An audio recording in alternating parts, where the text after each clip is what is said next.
Assalamualaikum warahmatullahi wabarakatuh. Alhamdulillahirabbil alamin.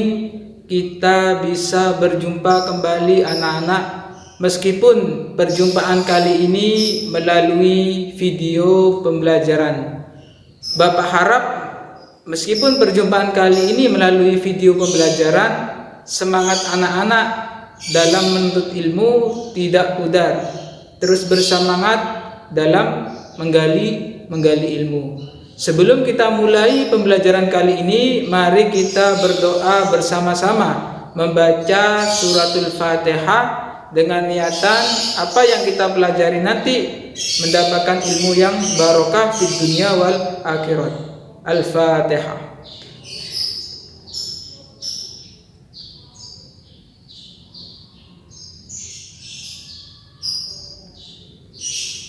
Untuk pembelajaran yang pertama ini, kelas 3 semester ganjil, kita akan membahas tentang Nabi Muhammad Sallallahu Alaihi Wasallam panutanku. Mari kita bersama-sama menonton video pembelajaran kali ini. Oke anak-anak, pertemuan pertama di semester ganjil ini kita akan bersama-sama membahas tentang Nabi Muhammad Sallallahu Alaihi Wasallam panutanku. Jadi pembelajaran pertama kita akan mempelajari Nabi Muhammad Sallallahu Alaihi Wasallam panutanku. Pendidikan Agama Islam kelas 3 semester ganjil SDN Manungharjo 2 Kota Probolinggo.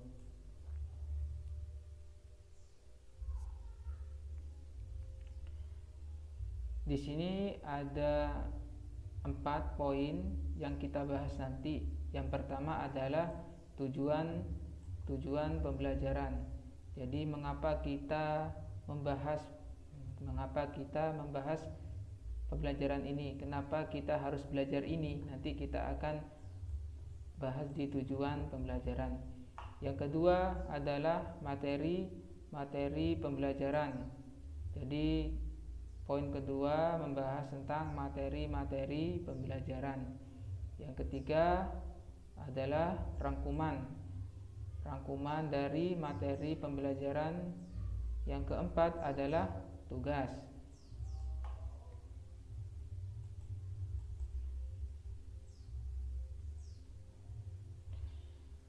Tujuan pembelajaran. Di sini ada 3 tujuan. Yang pertama, diharapkan setelah pembelajaran ini selesai, siswa mampu menyembuhkan sikap percaya diri dan mandiri. Siswa mampu menyembuhkan sikap percaya diri dan mandiri Nabi Muhammad Sallallahu Alaihi Wasallam. Yang kedua, yaitu siswa mampu menjelaskan sikap percaya diri dan mandiri Nabi Muhammad Sallallahu Alaihi Wasallam. Yang ketiga, siswa mampu mempraktekkan sikap percaya diri dan mandiri Nabi Muhammad Sallallahu Alaihi Wasallam. Di sini ada 3 tujuan. Setelah pembelajaran selesai, diharapkan siswa bisa mampu memenuhi 3 pokok tujuan pembelajaran.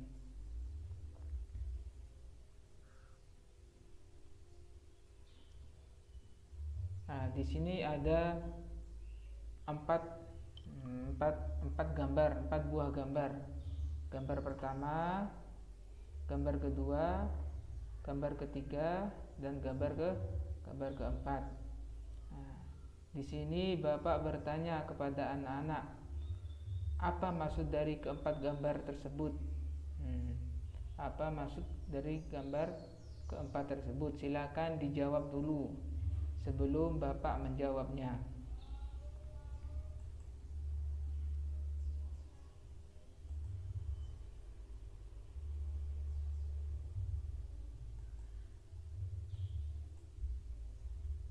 Oke. Sekarang kita lihat apa sih maksud dari keempat gambar tersebut. Yang pertama adalah sikap kemandirian. Jadi gambar pertama Dan gambar kedua ini membahas tentang mandiri. Jadi di gambar ini anak sedang memakai kaos kaki sendiri. Yang kedua, anak ini berjalan ke sekolah sendiri. Jadi gambar pertama dan gambar kedua ini menggambarkan sikap anak yang mempunyai sikap mandiri. Yang gambar ketiga dan gambar keempat, jadi gambar ketiga dan gambar keempat itu membahas tentang percaya diri.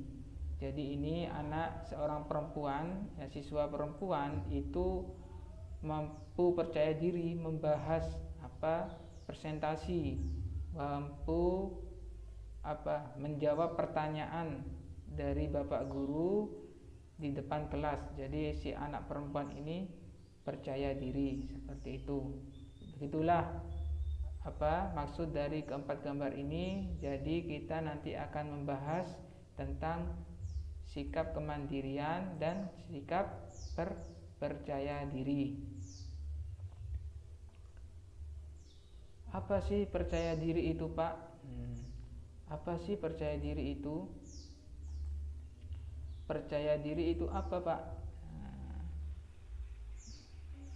Jadi bagaimana sikap percaya diri Nabi Muhammad? Poin pertama kita akan membahas tentang sikap percaya diri Nabi Muhammad. Nabi Muhammad SAW adalah manusia yang selalu percaya diri terhadap kemampuan dirinya yang diberikan oleh Allah Subhanahu wa ta'ala. Jika Nabi Muhammad tidak percaya diri, maka tidak mungkin Islam tersebar di seluruh dunia. Jadi Nabi Muhammad itu mendapatkan tugas dari Allah Subhanahu wa ta'ala untuk menyebarkan agama Islam di seluruh dunia.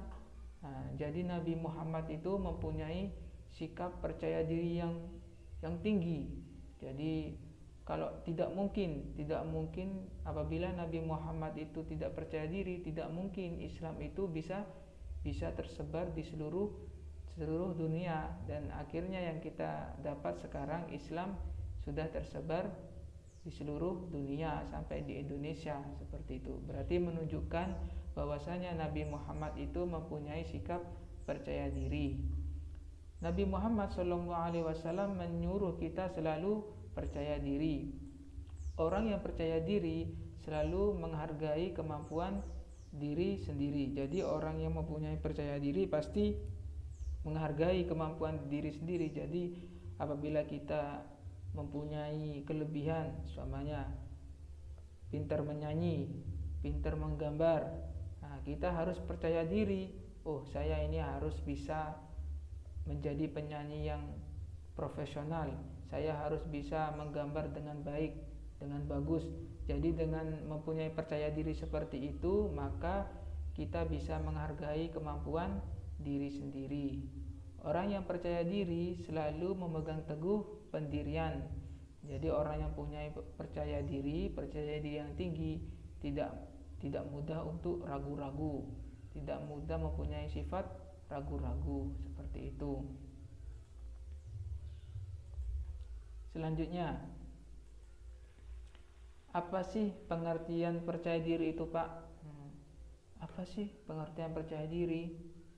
Jadi percaya diri itu adalah percaya bahwa kita mempunyai kemampuan. Percaya diri adalah percaya bahwa kita mempunyai kemampuan diri yang diberikan oleh Allah Subhanahu wa ta'ala. Jadi poinnya adalah percaya bahwa kita mempunyai kemampuan. Jadi setiap anak itu antara si A, si B, si C, si D itu mempunyai kemampuan yang berbeda. Si A mempunyai kemampuan, mempunyai suara yang bagus, bisa bernyanyi. Si B mempunyai kelebihan dalam menggambar bagus. Si C mempunyai kelebihan bisa menari. Si D mempunyai kelebihan pintar mengaji. Jadi setiap anak itu mempunyai kemampuan yang berbeda-beda. Kemampuan itu diberikan oleh Allah Subhanahu wa taala kepada kita. Jadi percaya diri adalah percaya bahwa kita mempunyai kelebihan, mempunyai kemampuan diri yang diberikan oleh Allah Subhanahu wa taala. Jadi intinya kita mempunyai perbedaan. Jadi ada yang pintar mengaji, pintar sholat, pintar menyanyi ya. Jadi kelebihan itu kita harus mempunyai percaya diri bahwasanya kelebihan itu diberikan oleh Allah Subhanahu wa taala.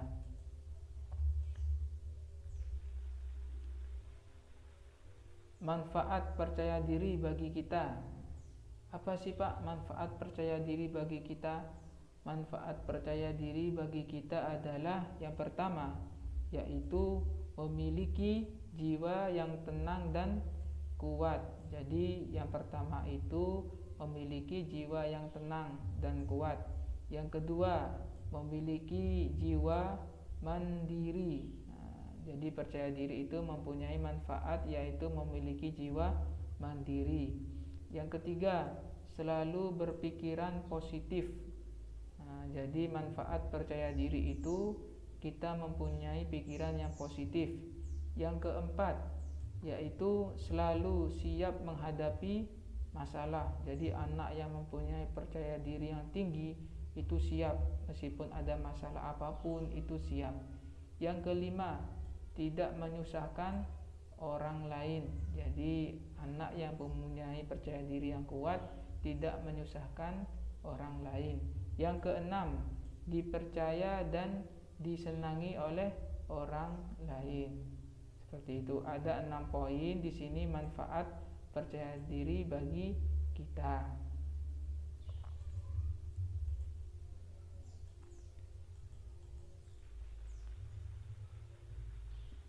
Jadi setelah manfaat apa yang kita peroleh dalam percaya diri, terus bagaimana Pak cara agar kita bisa percaya diri? Di sini Bapak akan menjelaskan bagaimana sih caranya agar kita selalu percaya diri. Yang pertama, bertawakal kepada Allah Subhanahu wa taala.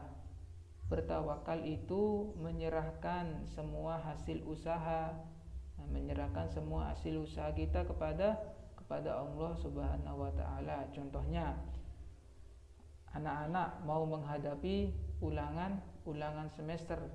Jadi anak-anak itu belajar malamnya, belajar paginya mengikuti ulangan semester, terus hasilnya itu diserahkan kepada Allah Subhanahu wa taala. Yang penting kita sudah berusaha untuk belajar, berusaha untuk mengerjakan. Jadi hasil dari ulangan anak-anak, jadi contohnya itu anak-anak menghadapi ulangan, hasilnya itu diserahkan kepada Allah Subhanahu wa taala. Yang kedua, janganlah ragu-ragu. Maksudnya ini anak-anak diberikan soal, jawabannya yang benar adalah A, tapi anak-anak ragu jawabannya ini A atau B ya, ini A atau B ya. Tidak boleh seperti itu. Jadi harus mantap, harus yakin, oh ini jawabannya A. Jadi seperti itu. Selanjutnya, jangan malu mengerjakan kebaikan. Jadi di sini gambarnya contohnya mengasihkan uang kepada pengemis. Jadi kalau anak-anak berbuat kebaikan jangan malu, ya, membantu orang tua, ya, membantu guru di sekolah, menyapu di rumah, bersih-bersih, itu jangan malu karena itu sebuah kebaikan. Jadi dikerjakan seperti itu. Setelah kita mempelajari percaya diri, kita akan membahas tentang mandiri.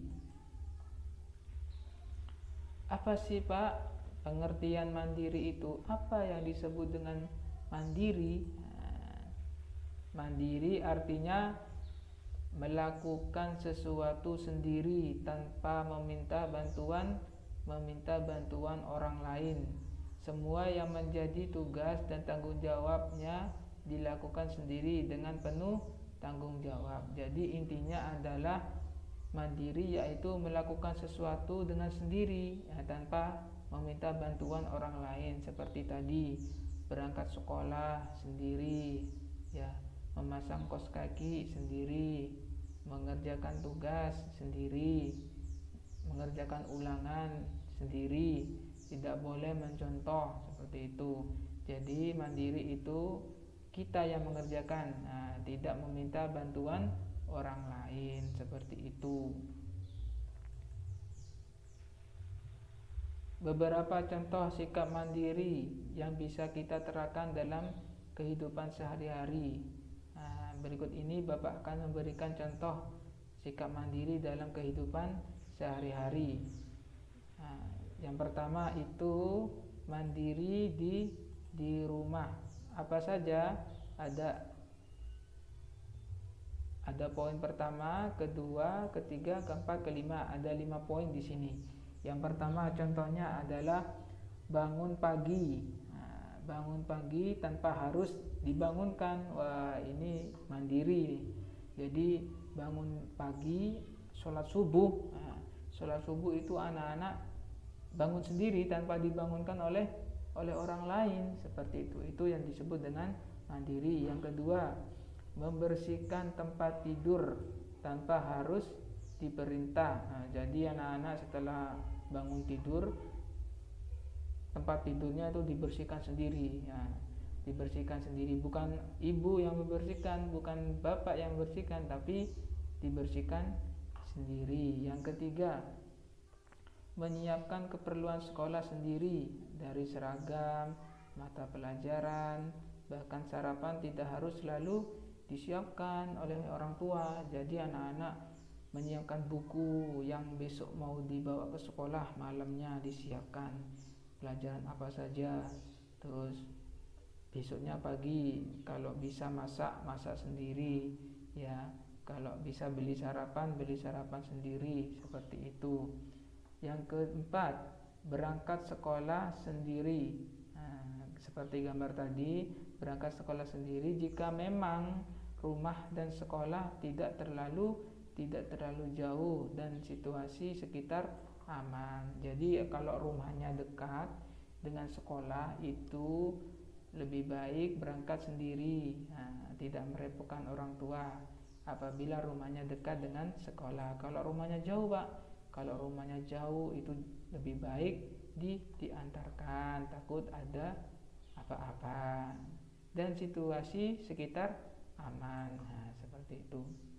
Yang kelima, pamit kepada orang tua sebelum berangkat sekolah tanpa harus diingatkan.